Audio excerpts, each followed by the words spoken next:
I am Tolu Oni, and I am the founder and CEO of UrbanBetter. We are the Institute for Healthy, Hopeful Urban Futures. One of the frustrating things was in doing it with projects.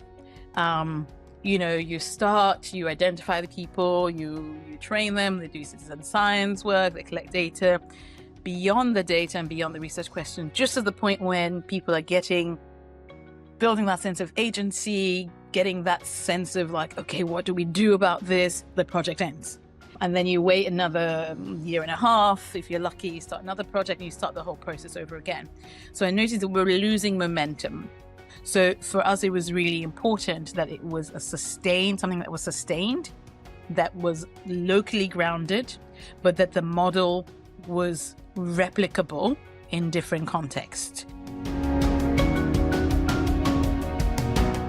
So I then was introduced to Sonja, and with mutual contacts. First time I spoke to Sonja, she went first, and then I thought, I'm glad you went first, because if you went after me, I would have thought you were just repeating, you were just tailoring what you were saying to what I said, because it was that's how perfectly aligned it was. Because of that interaction, Sonja came to Accra and trained us on the glocalization model and supported us with it. And I would say what would have taken us, what I anticipated would take us a year, took us a few weeks, right? So in a couple of months, we actually had all the templates, the approaches, and we, had a really clear way of thinking about how to scale. And now, 2 years later, we are at not less than 2 years later, we're at 10 hubs, and we're going to head to 15 in the next couple of months. And I think at the core of that, I think it would have been a lot slower without having that frame of reference to learn from. Hearing about the model and then interacting with it was a sense of possibility. So I had already a plan. I said, as part of our strategic plan, I was like, we're going to get to 30 hubs in the next 3 years. And in the back of my mind, I'm like, that's just a nice number. I don't know if it's actually possible. And so hearing the story of WeRobotics as the flying labs and using this as a way to scale, the first and most impactful thing, I think, for me, was seeing that not only was it just a Hail Mary possibility, it's actually it's been done, right? And so I remember coming away from this saying, okay, we can totally do this.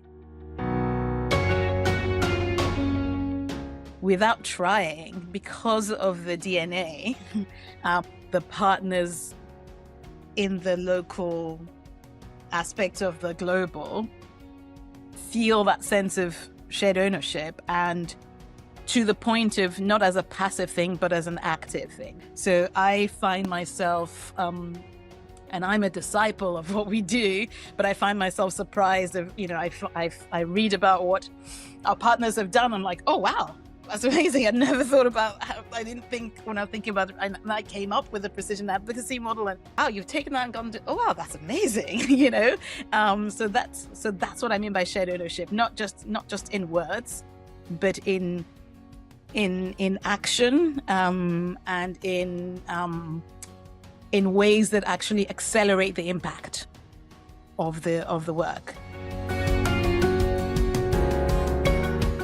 Old power institutions view power as a currency that is traded, whereas new power institutions view power as a current that connects. So it flows through me as much as it flows through you, and this is what the power is, actually in the connection rather than in the hoarding. UrbanBetter is a new power institution, and I think the glocalization model was really key for us as a way of adopting and practicing that new power approach. That our adoption of that glocalization model has strengthened our ability to cultivate hope in that way. And that is that's the core of that's a core ingredient for systems transformation.